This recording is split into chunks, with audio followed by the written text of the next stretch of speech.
My love of rugby all started when I was 12 years old. I grew up in South Africa and rugby was the main game. There wasn't much of a choice. You either played rugby or you were classified as a netball player. So it was rugby or nothing. But I thoroughly enjoyed the game. We started off playing barefoot. And that was a bit of a challenge, but really enjoyed it. My parents moved to Milton Keynes back in 1983. I was still in Australia at that stage and playing rugby in Australia.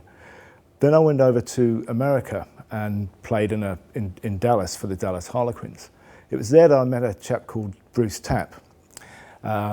He was from England. I said, "Where are you from, Bruce?" And he said, "I'm from a place called Wolverton."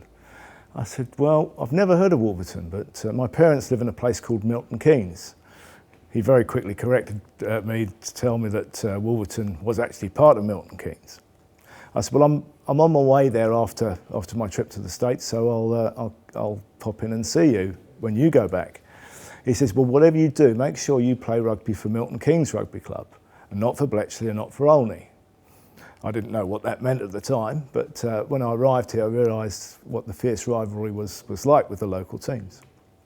The great thing about Milton Keynes Rugby Club, we've had some tremendous figureheads in the game. The guy who founded the club, Jeff Butterfield, ex-England and British Lion.